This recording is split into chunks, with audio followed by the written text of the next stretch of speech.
wa kaunti ino ya Murang'A ni utanyitwo kugunika na tabarira cia ugima wa mwiri na makiria kuuma na thirikari ya kaunti ino kuongerera kigina kia muigana wa ciringi milioni 80 niguo kuimbaimbia kiria gikoretwo gikiheanwo kana kiria kiheanirwo ni thirikari nene kia muigana wa ciringi milioni makiria ma igana rimwe ni mubango uria utanyitwo kuguna ona bamiri iria ciumite micii itehotete kimbeca. Kuna mubango wa thirikari nene warongoreirie kuguna gikundi kia aria maheterethekete na njira nene.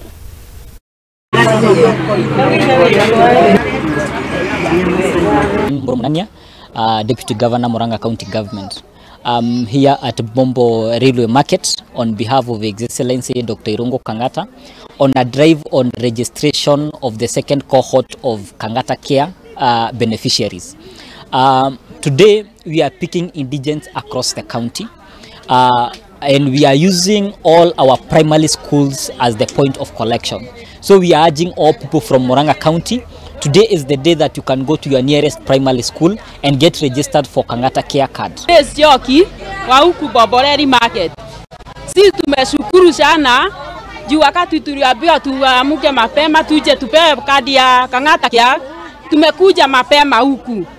Sasa tutafurahia juu tukienda hospitali hatutakuwa tukilipa. Care card is a scheme that we developed at Murang'A County in collaboration with the National Health Insurance Fund, which is NHIF, to ensure that we can be able to cover the majority, to cover a sizable number of Murang'A households with insurance, with health insurance, so that they can be able to afford and access healthcare. Because despite of doing other things such as construction of hospitals, providing medicine, we also have to ensure that people can be able to afford healthcare in so many other ways. And today we are very happy at Bomboreri Market for hearing that we are going to be given NHIF by Kangata Care to ensure that we reach up to 30,000 indigents, and we are also going to ensure the most vulnerable people within our community are the ones given priority. So we are urging every beneficiary or every indigent who is registering themselves.